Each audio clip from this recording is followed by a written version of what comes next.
All right, guys. So because Odin is here and I've been dying to talk to him about this, I want to talk to you guys a little bit about Terrifier 3 versus Joker 2. And this has been kind of the Cinderella story of the year, right? Where basically we have this low budget horror movie that came out and with a $500,000 marketing budget was number one at the box office. It brought in $18 million. This was a $2 million movie. Brought in $18 million its opening weekend, dethroned one of the biggest box office bombs in history, apparently, Joker 2. And there's this great article here from The Wrap where they basically interview the guy who owns the studio that released Terrifier 2.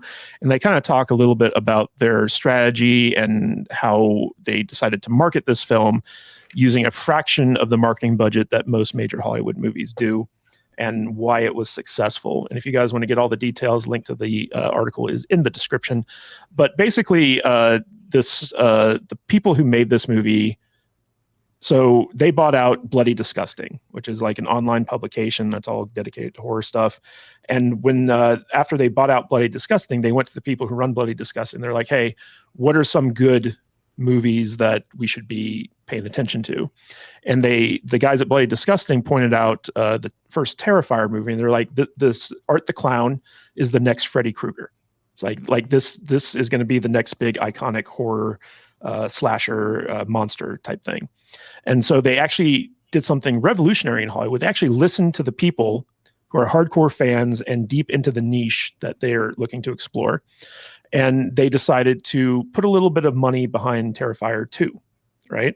And then Terrifier 2 freaking blew up. And then they decided to take Terrifier 3 a little bit more seriously. And so they basically talked about how they use their streaming network, which I think is Screambox. It's not Shudder. It's like the second big horror streaming service, Screambox. And they basically, on all their podcast networks and like all their Bloody Disgusting articles and stuff like that, they started like low-key promoting Terrifier 3. And with just $500,000, they turned that into an $18 million win and dethroned the sequel to $1 billion film at the box office. Now, Odin, I know you keep very close tabs on this type of stuff. You've talked about the Terrifier versus Joker stuff on previous episodes. What's your take on this? It's still honestly, it's amazing. I was very interested to see after that very massive opening weekend, especially for its budget, where the film would end up lying in against some of the bigger films, especially after whatever its first weekend drop would be. And it only dropped. Like I thought it was going to be a pretty staggering drop because I thought, oh, most people that are going to see it opening weekend are people that are all for this type of filmmaking, all for this kind of way of going around the system. Because one of the things that's most beautiful about this movie, and this is coming from someone also, I have no intention of seeing this film. This film is not made for anyone like me, but it's numbers and it's making numbers, and that's my game. And the thing that just is amazing is that it's a non-rated film, and it was able then to get past the MPAA, which does all the ratings. It was able to get past the studio system, both in production and in distribution, right? Putting it out into the actual theaters, and it was still able to be successful. They actually had to, they created their own distribution company just to take care of handling the deals between them and the theaters. So they were basically, the people making the movie were working hand in hand with the theaters, working out deals with them. This is something that typically just does not happen, right? Theaters don't see a lot of money in non-rated movies, for one, let alone films that are not being put out by major distribution networks. And so the fact that they were able to say, no, trust us, we've got people behind this. Terrifier 2 obviously helped with that quite a bit. So more people had trusted it this time. The movie ended up getting released in thousands of theaters, so much more than I would have ever expected. I think it was like over 2,500 screens. So for a non-rated film to get that was amazing. Then the next weekend, guess what? They added more theaters. So more theaters were like, we want in on this, please, like bring us into this. And they still made money. They only had like a 50% or so drop from week 1 to week 2. So the film has actually held on pretty well down the line. And they released it on the right month.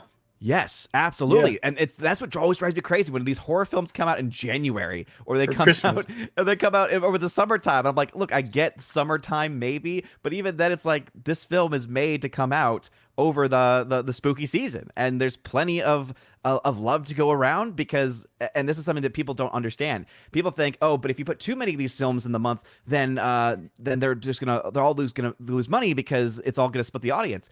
That's just not really true, because if a movie is good, or if a movie piques the interest of people, it doesn't matter if there's more than one film out. People will go see it. They'll just go see it on different days. And that's what you've seen really with this movie, is it's been holding very well. This film has now made 22.9 times its budget. Wow. To put that in perspective, one of the biggest films to come out over the last several years was Avengers Endgame 2019, which made $2.7 billion. That film only made 6.9 times its budget. So even though, right, we could say, okay, but total numbers obviously are quite different, the fact that this film was able to, with almost nothing, right? I mean, Hollywood Studios is going to look at $2 million budget and say, we could do that easily, right? I'm hoping what this does, though, is it incentivizes more independent creators to say, hey, we can go this route too, whether it's in the horror genre, whether it's in a different genre altogether. I mean, I would personally be loving to see some low budget sci-fi movies get released, because if they can start going after certain genres, certain demographics, they could start to create a revolution where, guess what, you don't need Hollywood anymore. Or even a return to those cheesy 80s action movies, like the Commando style movies, you know, where it's just like, yeah, cheap action. It's fun. Brian, I wanted to ask you about a take on this. And with horror being so popular, especially during the spooky season, there's been a lot of articles dropping about how Hollywood is afraid of quote unquote horror fatigue, right? Where basically they're worried that audiences are going to get fed up with all these horror movies, because 2024 has been the year of the horror movie, right? Like all these like low budget horror movies have been coming out. They've been doing really well.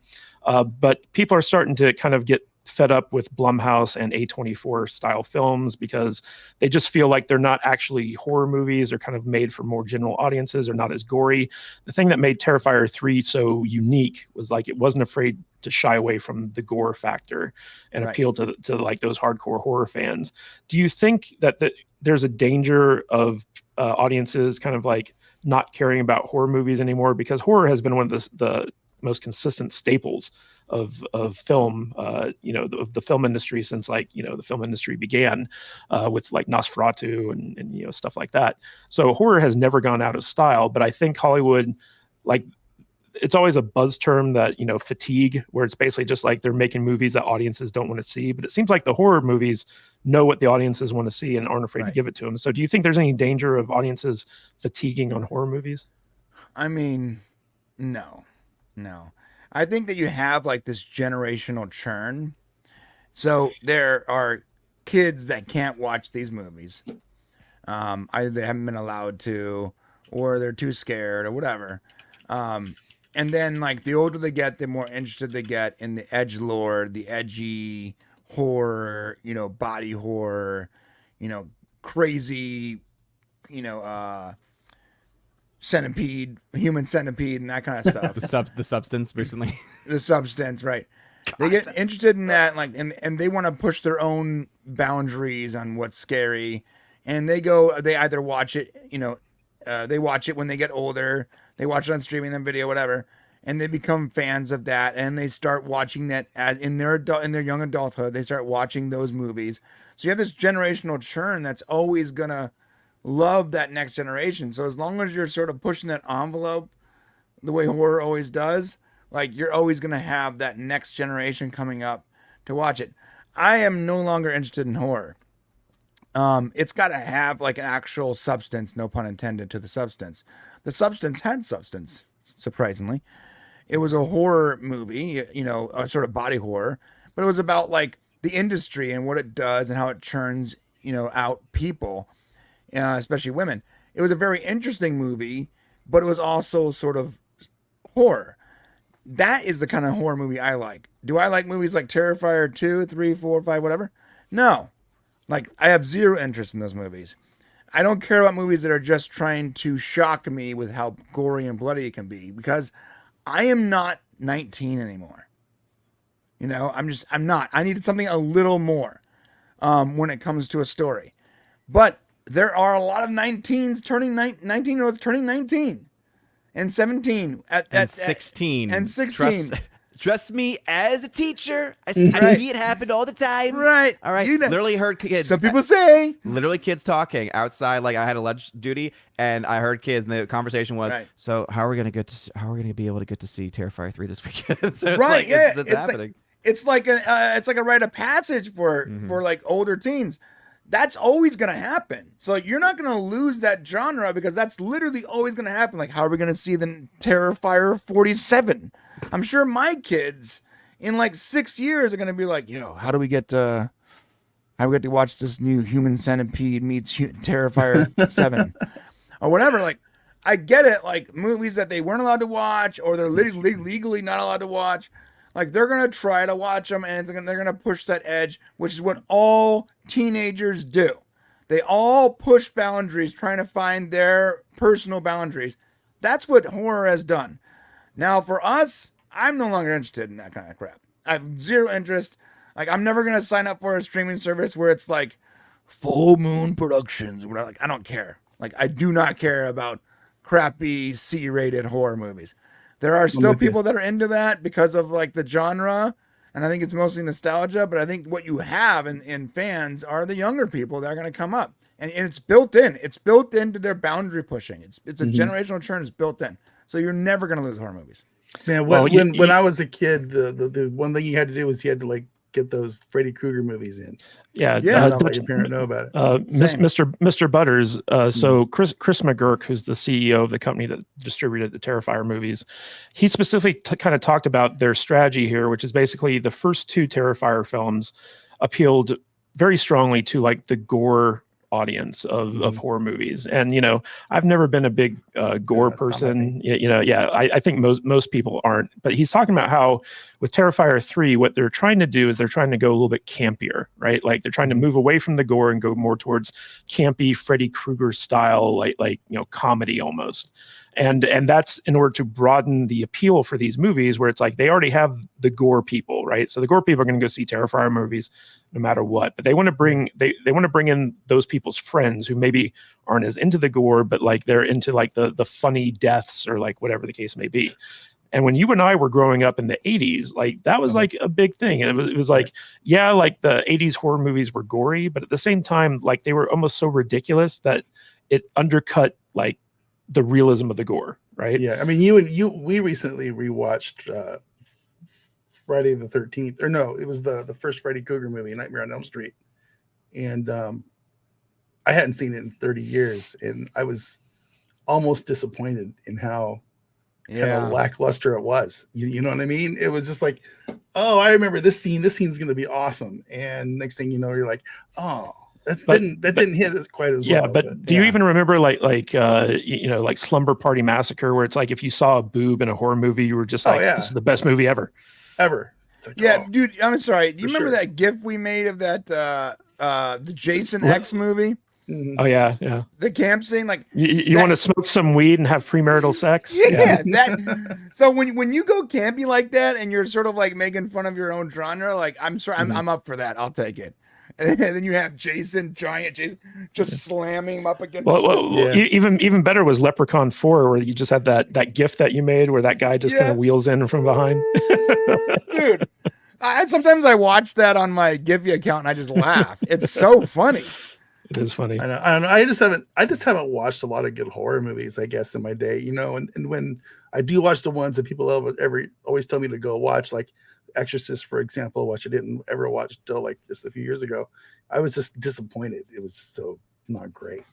But and I also want to say I think the advent of horror movies with a PG-13 rating just destroyed the whole genre. Who wants to go watch a PG-13 horror movie? It's get out of here. If it's good, that's the problem. They're usually not good though.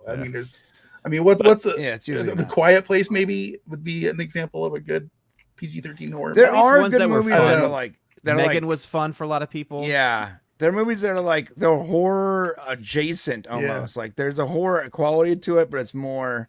I don't know what the word is, but like it's more. It's just kind of creepy and off-putting. Sinister. Right? Yeah. Intelligence and Poltergeist, perfect example. That's a good PG-13 horror movie. Yeah, it's a Spielberg horror movie. But what's interesting, and Odin kind of talked about this, is that Terrifier 3 is unique in the sense that it didn't go through the MPAA rating process. It was unrated, released wide in theaters. And in a weird way, like if a horror movie's unrated, in a way it's even more like kind of taboo and interesting to horror fans, because it's like, oh, why isn't it rated? You know, like is it too crazy that it can't even get an R movie? It was going to get an X, and so like they had to like do it unrated. Yeah, but you in know? reality, they just forgot to send the print to the MPAA. But I think to Odin's point, that this could be the sign that going forward, more indie horror movies are going to bypass the rating system and just try to get released in theaters unrated. Sure. Because, you know, there is no government mandate that, like, you know, something has to go through the MPAA to get into theaters. And especially with the damage that COVID did to like the theater chains, theaters are desperate to find anything that's going to put butts in seats right now. And so if there's like a lot of like indie horror films that are willing to give the box office, like the theaters, a bigger cut of the box office and actually get people to show up, I think that more theaters would be willing to go past the MPAA rating system. Don't you think so, Odin? I think you're right. Yeah, no, and that's what I'm kind of really hoping for, is that they're able to do so, because as you all know, I'm someone where I like certain things not in films. I think that certain things in rated R movies just become so repetitive. Like, they're not really adult stories. They're like that almost what's the word I'm looking for? Almost like a complete joke on what an adult film is supposed to be. It's like, oh, it's an adult film, so it has to have nudity, it has to have this or that. It's like, no, like you can have more things in there than just those elements. And so I think having it be non-rated also puts it more incumbent upon the audience and even on the theaters as well. It almost brings it back in certain ways to maybe a more old school way of filmmaking, right? Where maybe you start to have those lobby cards, maybe you start to have those things where it's like, if you want to know more information about the movie, there's information that you can get from either the theater or from the studio. And yeah, I think that you'll actually be able to do quite a bit with that going forward. It would be awesome to see new genres other than horror be able to do the same thing. Yeah, and what's interesting, Odin, is that like this Chris McGurk guy who was, you know, interviewed for this article about the Terrifier stuff, like his company actually has like a large kind of, it's almost like Disney, like in its acquiring methods, where it has like Bloody Disgusting, but also has other publications under it.